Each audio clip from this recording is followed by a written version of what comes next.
Hello, and welcome to Denton's Tales. Those familiar with my videos will know that I try to give the facts, the whole facts, and nothing but the facts about any pagan or related subjects, especially anything dealing with the so-called Viking Age, which is one of my specialities. Because I get really tired of hearing about Viking culture, Viking art, Viking religion, and yes, even Viking ships. And why is that? Well, because none of that actually existed.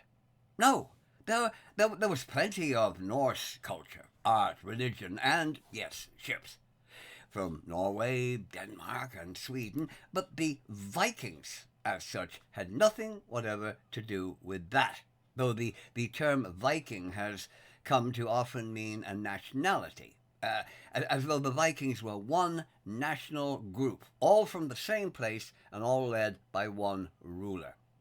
Viking and Norse are totally different.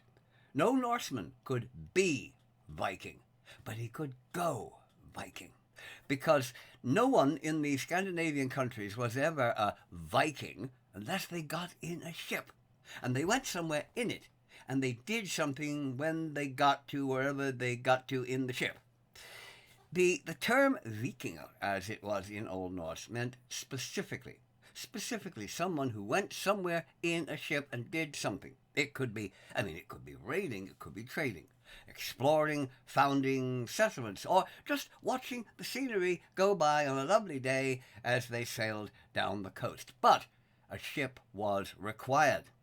In a ship, you're a Viking. Not in a ship, you're not a Viking.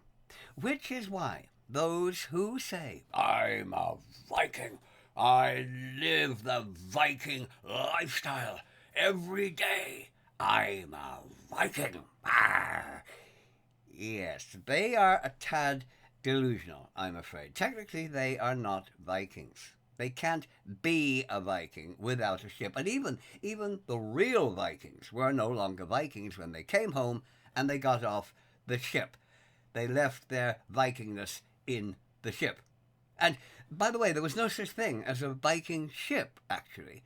It was simply a ship in which people were going Viking, which is slightly different. There was no Viking lifestyle. Viking was a job description, if you like. It was something that one did, not something that one was. Now, if you want to follow the excellent social and personal values of the Old Norse, their sense of honor, of keeping of oaths, of personal cleanliness and hygiene, their quite progressive attitudes towards women for their day, their honor of the gods, and their love of a good feast with a lot of mead and ale. Now, that's a very good thing to do. Well, you could do that. But that is the Old Norse lifestyle, not a Viking lifestyle. Genuine Vikings followed those attributes, of course, for the most part. Maybe not so great with women when they were raiding, but you have to remember in that context that those women were, well, spoils of war, if you like. They were their women, not our women, if you see what I mean, which made a considerable difference. Molesting captives, well, that was okay. Oh, but try that on Norse women back home. That would have been rather bad for one's health. So those who think that they are living like Vikings are doing nothing of the kind, since the likelihood that they have a ship of some kind and somewhere to go in it, it seems a bit remote. And even if they did, going somewhere and burning things and carrying off women, well, it is somewhat frowned upon these days, and it might get one in a little spot of trouble with the law. And even the real Vikings didn't spend all their time doing that.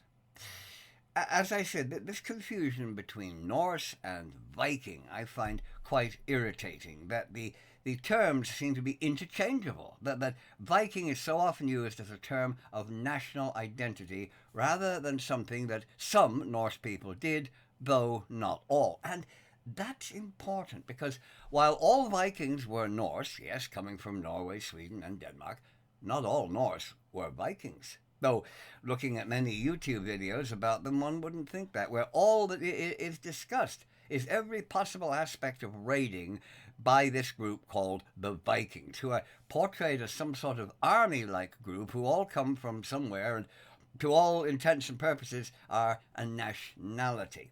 I mean, that couldn't be wronger to coin a word. It is seldom pointed out that they are from differing countries, and even within those countries, they fight and raid amongst themselves. This jarl may raid that jarl's territory, and then that jarl retaliates, and so on and so on. And here in Ireland, for example, there was a great battle in Dundalk Bay between rival Danes and Norwegians. And there were even some rather strange alliances in this country where a Norse chieftain would help an Irish chieftain to fight another Irish chieftain he had some quarrel with, while the same Irish chieftain might then help the Norseman to attack a rival Norse leader. That was the serious problem with the so-called Great Heathen Army that ravaged Anglo-Saxon Britain in the 8th century, because there was no central command, as we would say today. No one great leader giving the orders, no Alexander or Caesar. There were great leaders, to be sure, such as Ivar in Bainlausi or Ivar the Boneless, Guthrum Halfdan, and so on. But they all had their own agendas. They were never a fully integrated force, and that was their downfall.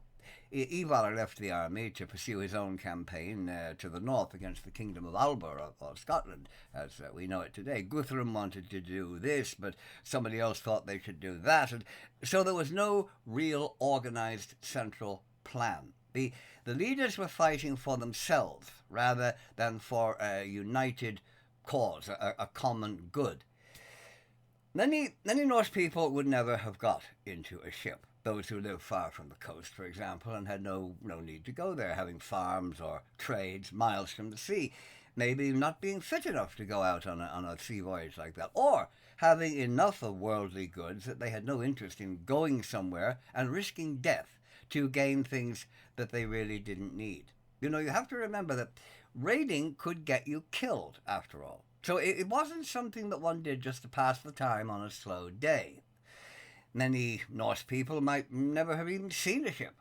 But the idea still persists that every single man in Scandinavia went off raiding in a fancy ship with a big dragon or sea serpent thing on the front. Since, sadly, Hollywood and TV companies distort so much of the Norse world of over 1,000 years ago. But of course they often do the same with paganism in general. Pagans being seen as evil and perverted, wearing pointy hats while ripping the guts out of sheep and goats at midnight under the blasted oak, as they drop bits of frogs and newts into a bubbling cauldron. Even worshipping the devil, which, of course, is a different thing entirely. Pagan deities, nature spirits, natural forces, and elements have nothing to do with Old Nick down in the basement. No, not the slightest. Oh, I really don't know. Pagans so often seen as evil, deluded, or just plain crazy. But that's for another video. For the moment, let's turn our attention to the Old Norse, or the Vikings, if you want to call them that, despite there not actually being Vikings most of the time. And, of course, women went Viking too, though not in terminology, which I'll discuss a bit later on, and not usually as raiders, though there were a few who did. One gaining a fearsome reputation, in fact, as a bloodthirsty killer. But they were there along with the men on trading expeditions, women often being merchants themselves. We know that from things like scales and other items that have been found in female graves. And, of course, they accompanied the men when settlements were being founded. Obviously, women were needed in that context. And entire families would go on expeditions of that kind. And some women even commanded their own ships. If they accompanied the men on raids, it would have been normally in a post-battle supportive role, of course, though there were a few who took a more aggressive role, which I'll come to that presently. Perhaps the most common misconception about the Norse in their Viking role is that was all they did. That Vikings were sailing around 24/7, 365 days a year, doing nothing but raiding, pillaging, burning everything they could get their hands on, raping any woman who still had a pulse, and probably some who didn't, carrying off both sexes for use as slaves, laying waste to the land and leaving nothing but scorched earth and ashes in their wake of wanton destruction.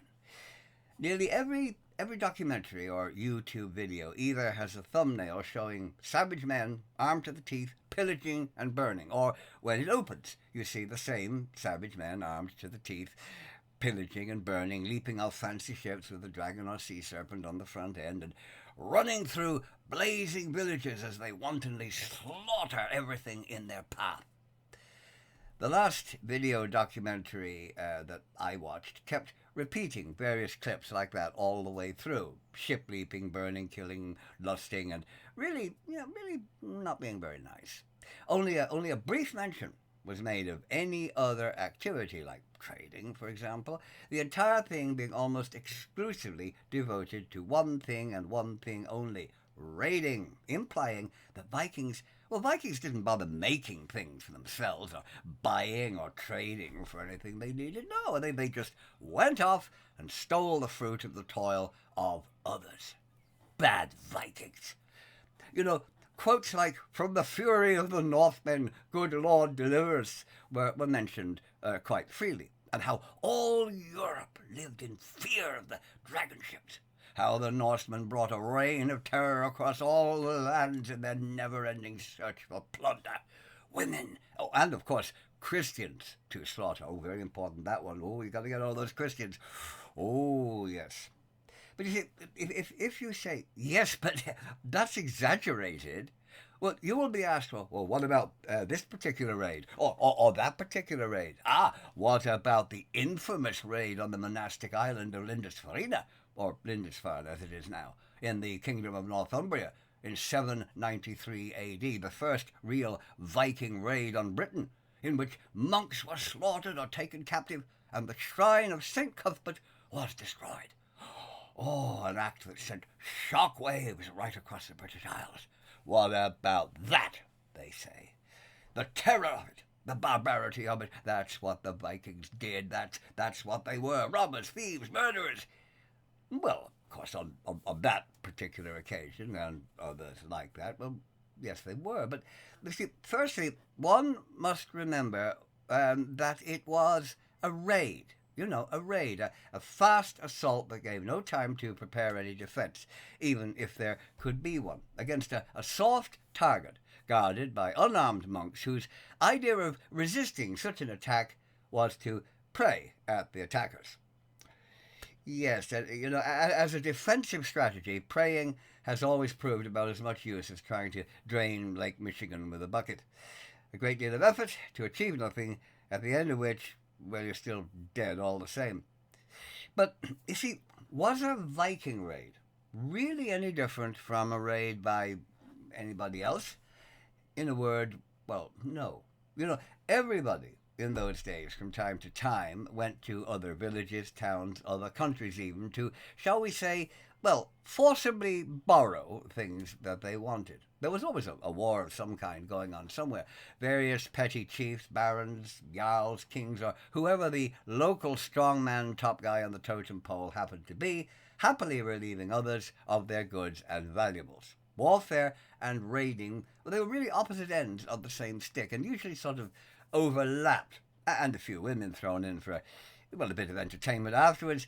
Well, that was a nice little bonus. And as I said, the Vikings fought and raided each other as well. And there was no such thing as a nice, friendly, pleasant raid. No. Can you imagine a friendly, Viking raid? Excuse me, good sir, Anglo-Saxon person, but we are raiding you. We apologize, of course, for any inconvenience, but would you mind if we took all your valuables and your women? We would be very obliged. Oh, not at all, old chap. Oh, think nothing of it. Always delighted to welcome people from other lands, don't you know? Oh, take what you want, help yourself. But, we don't have a lot of valuables here in the village, and well, between you and me, the women we've got, oh my God, they look like the back end of a horse. But if you want them, go ahead. Maybe we can get some better ones afterwards, what? Oh, we thank you for your welcome. Tell you what, old bean, there's a monastery, up there on the hill. Loads of gold and silver and precious jewels up there, and all the monks, they love giving charity, so why don't you pop up there and say hello? I'm sure you'll find them very giving. Oh, thank you, we will do that. It has been a pleasure to read you. Oh, lovely to meet you, too. Do drop in again if you pass it, won't you? Toodle pip, old chap. No, that didn't really happen. But you see, if the Vikings were only doing what everybody else was doing, how did they become the very symbols of raiding? Their ferocity remembered to this very day. Well, the Vikings had more style, you might say. Their raids were very theatrical, leaping off those pointy-front dragon ship things, ships that came in quickly out of the dawn mist without warning and departed again just as quickly, being well out to sea before any defense could be mounted. Unlike a land army sent by, say, the king next door, which would be spotted miles away. I mean, the dust alone could be seen quite easily, and that might arrive hours or even days after it was first seen approaching. And the Vikings used psychology, centuries before psychology was invented. Not just the speed of their attacks, but also instilling fear in their potential victims. You slaughter everything living, human and animal, in the first village you attack. And after that, the mere sight of your sails on the horizon as you approach other villages, well, that sends everybody screaming for the hills. So that makes the raid much easier, less costly, since if there's nobody there, or those who do stay simply hand you everything you want without resisting, you don't have to fight. You don't have to take casualties. And those who went raiding, you have to remember, they did so to obtain wealth, to get goods and honor and glory, none of which is much use to anyone if they're dead. Another reason for the image of the Vikings as little more than murdering savages was due to the fact that the church in those times held most of the wealth. The bishops and archbishops, well, they were often wealthier than the thanes and kings who they served. Silver, gold, bejeweled vestments, and artifacts were to be found in churches and monastic establishments, and coins or hack silver donations from the wealthy, hoping to get a front seat in heaven for their generosity to the church. Donations from poor people, too, of course. Half a groat put into the church collecting bowl could get a good seat, maybe, up there in heaven. Well, it was well worth it. So, just as a modern-day burglar hardly bothers to break into a shabby, run-down house with dirty curtains at the windows and an old bicycle chained to the railings, good pickings seem a bit unlikely. He goes to the lovely house with a big swimming pool in the back and a Mercedes-Benz or a Ferrari parked outside. So, too, Viking raiders went where the money was, where the jewels, the silver could be found. And as I said, guarded by monks whose combat skills consisted of giving someone a blessing. But also, who wrote about the Viking raids? Who were the authors of things like the Anglo-Saxon Chronicle, the Annals of the Four Masters, the Annals of Ulster, and the like? Well, they were the only people generally able to read and write in those days, who just happened to be monks and priests. By coincidence, they were the principal targets of early Viking raids. Could that have something to do with it? Just possibly. And, of course, you have to remember the Vikings were pagans, unbelievers. So that automatically made them evil in the eyes of the church, seen as servants of Satan, even if they'd come bearing gifts, sniffing flowers, reading love poems, and petting little kittens. No, all evil if they did it. This is where the perceived hatred for Christians came from. The monks naturally seeing them as disciples of Satan and thus assuming they wished to drive Christianity from the face of the earth, nullify the word of God, set their evil heathen gods above the one true God. Oh, shock horror. Of course, the monks would have been well aware of all the value in the churches, but you see, any attack on a church in those days was regarded as an attack on God. But a Christian king doing that, well, that would have meant he would be seen as defiling the house of God for personal profit. However, evil pagans doing it, well, they were obviously serving Satan and trying to drive out God, destroy the one true faith. Same thing, but a different perspective put on it. Actually, the Norse had no interest in Christianity as such, or any other religion for that matter. They had encountered Jews and Muslims in the Mediterranean and pretty much ignored them. They traded in Baghdad. But they would almost certainly have seen the Christian God as, well, very, very weak. The love thy enemy, turn the other cheek idea of the Christian nailed God would have contrasted very badly as far as they were concerned with the strength of Odin or Thor. I mean, Thor or Tyr wouldn't have turned his head so you could hit him again. He'd have bashed your face in. Actually, Freya would have bashed your face in as well. Of course, some Norsemen might have disliked Christianity for its own sake, just as there have been, and still are, religious bigots in every faith. But generally, Norse anger towards Christians was usually because of Christian attitudes to them, attempts to convert them by force, persecution, the refusal of trade on occasions, rather than the Christian faith itself. You know, their problem was usually with some of the faithful, not the faith. There is a slight difference there. Some aspects of Norse inaccuracies were quite deliberate, the reasons for them being very obvious, as I've just said. Their extreme ferocity, excessive cruelty and barbarity, for example, and their hatred for Christians simply because they were Christians, was very largely created as much by those writing about it as by the actual activities of the Norsemen themselves. The Crusaders, for example, oh dear, the Crusaders, they were far more brutal at times than the Vikings ever were, quite happily slaughtering fellow Christians in Constantinople, even decorating their helmets with the wombs cut out of nuns, which is great fun, I'm sure, if you've nothing else to do on a slow day. You know, well, of course, they were supposed to be going to kill Muslims and rescue the holy places. With people like that coming, I don't know that the holy places might have wanted to be rescued. But of course, they made up for it by even greater slaughter of anybody and everything when they eventually did reach Jerusalem, killing Muslims, Jews, or anybody else who happened to be around. Their savagery even shocking the chroniclers of the time. And remember, they were the good guys. Oh, yes. Yes, if they were the good guys, I'd hate to have met the bad ones. Norse attitudes towards Christianity are well shown by the early attempts of the Church to convert them, which, rather than resulting in missionaries being dismembered, boiled in oil, burned at the stake, and other pleasantries, which is exactly what would have happened if pagans had sent missionaries to Christian kingdoms, the missionaries were either treated with polite disinterest or they were simply ignored.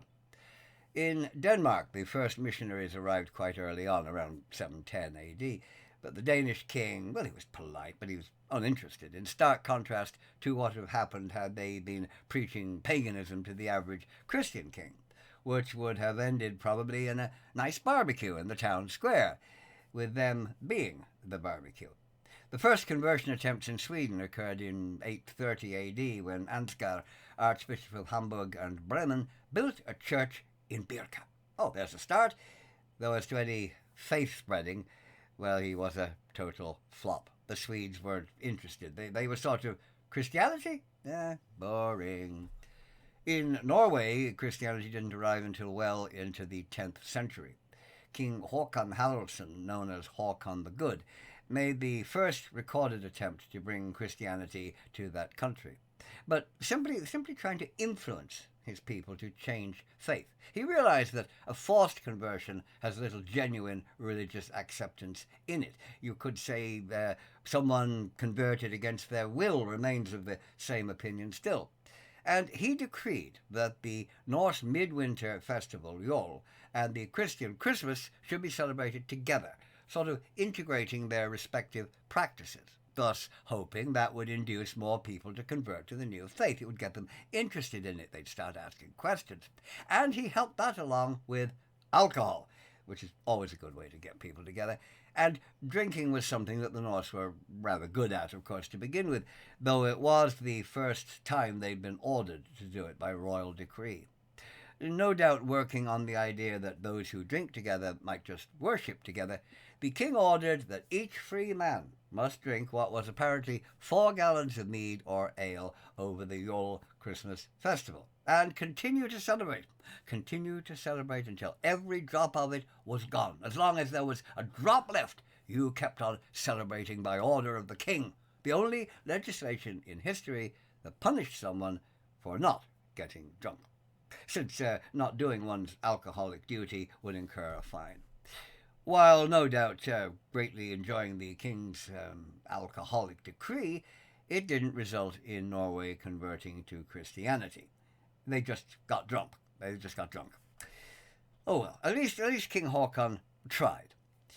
Many movies and TV shows, of course, have depicted the Vikings as hairy, unkempt brutes, scruffy, and not really the sort of men you would like your daughter to bring home for dinner.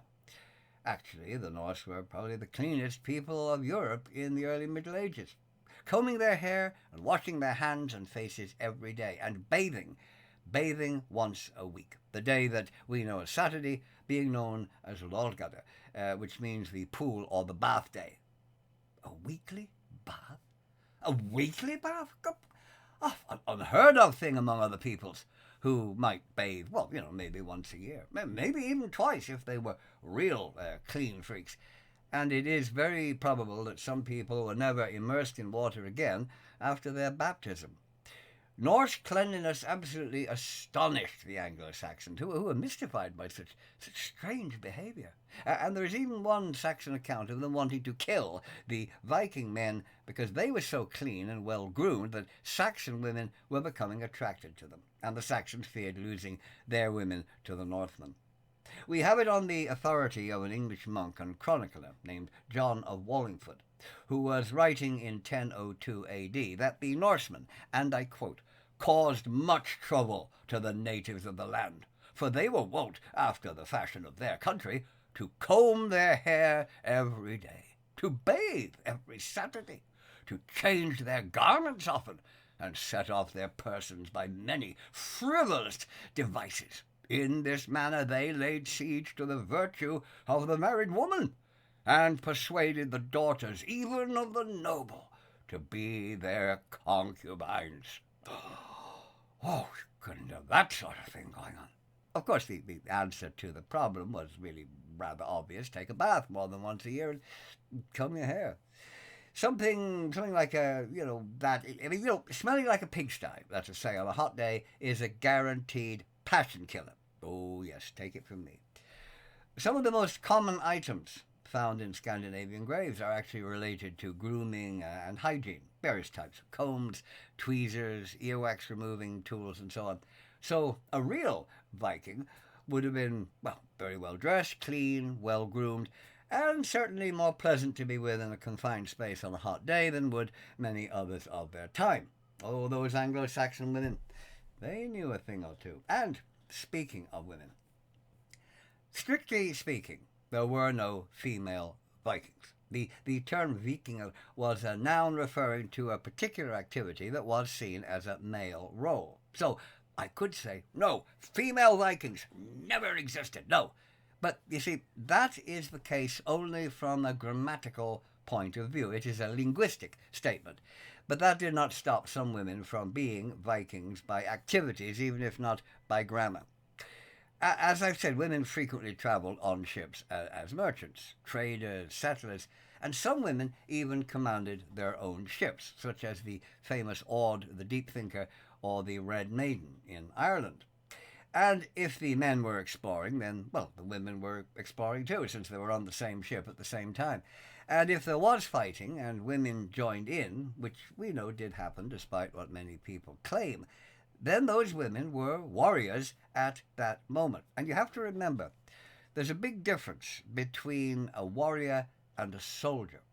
A soldier is a member of a trained military formation performing a specific combat-related duty. He is a professional, usually being paid to do it.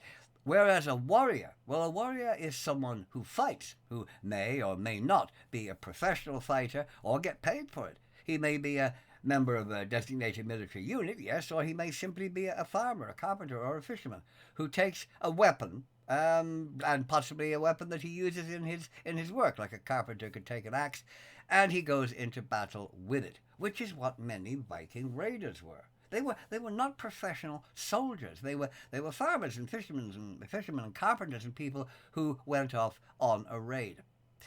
So while we can't say that women were Vikings, clearly they did Viking things, which really technically makes them Vikings by activity, if not by grammatical meaning.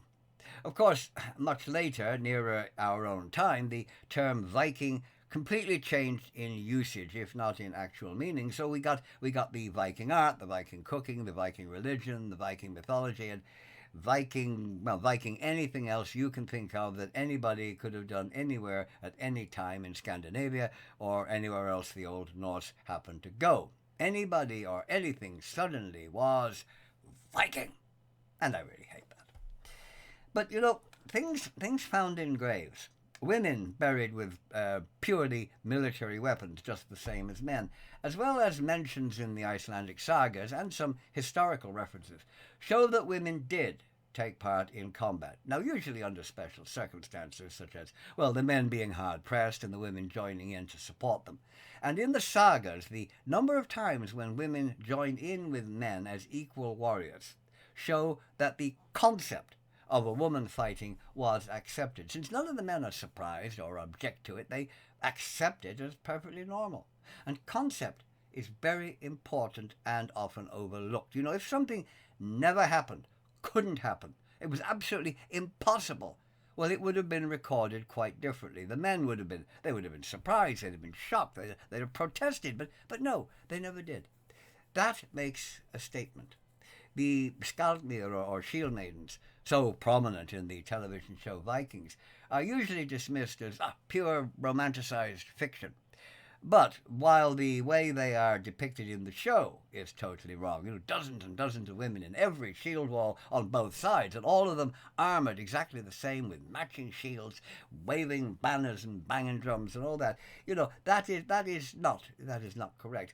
But there were women exactly like that.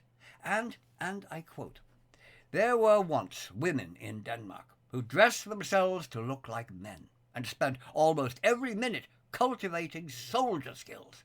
They courted military expertise so earnestly that anyone would have guessed that they had unsexed themselves. Those especially who had forceful personalities, who were tall and elegant, tended to embark on this way of life. They put toughness before allure. They aimed at conflicts instead of kisses, and they desired not the couch, but the kill. And those they could have appeased with looks, they attacked with lances." That does sound rather military. Thus wrote the historian Saxo Grammaticus, or Saxo the Learned, in his Gesta Danorum, the history of the Danes, written circa 1200 AD. And he wasn't making it up to make women look good, to show, look, these women are just as good as men. No, because he thoroughly disapproved of it. He made very disparaging remarks about those women, thinking that they should have devoted their abilities to proper female things, like, weaving and sewing and making babies and all that sort of stuff. What they were really suited for, That alone makes his statement correct, in my opinion.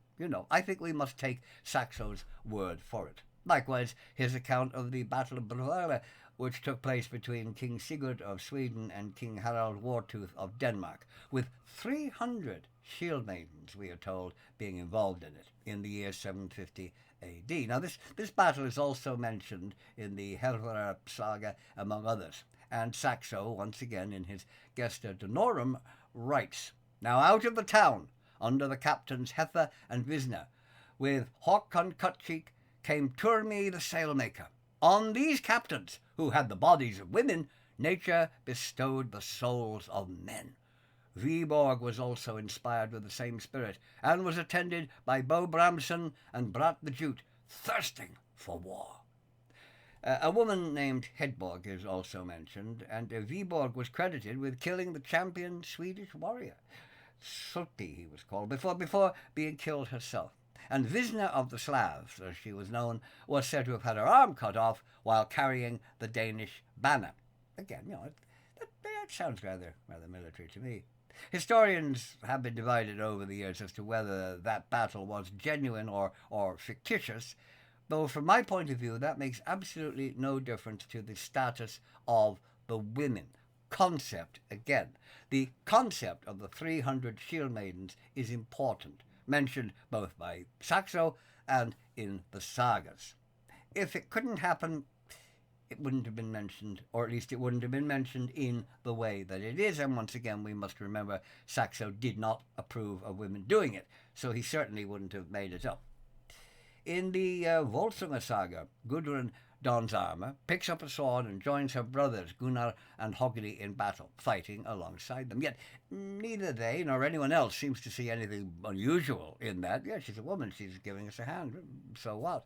In the saga of Ragnar Lothbrok, we see that when his two sons, by his first wife, Thora, sorry Viking TV show fans, Ragnar was never married to Lagertha. I hope I don't burst a bubble there. Well, when they are killed in Sweden, his second wife, Oslug, goes as a warrior with her own sons by Ragnar to avenge them. She wearing chainmail and leading a large force overland as her sons go by sea. And again, this is not seen as strange or unnatural. Her sons don't say, "Oh, mother, go home, you're embarrassing us. People are saying that we're hiding behind your skirt, go home." No, they seem to see it as perfectly normal. Concept again. Now, likewise, when Norse settlers were attacked by the natives of North America and were having a hard time of it, retreating in the face of the attackers, the famously ferocious Frøydis Eriksdottir, sister of Leif Erikson, and 8 months pregnant at the time, she ran out and she shouted at them, "Why run you away from such worthless creatures? Stout men that ye are! Well, it seems to me likely you might slaughter them like so many cattle.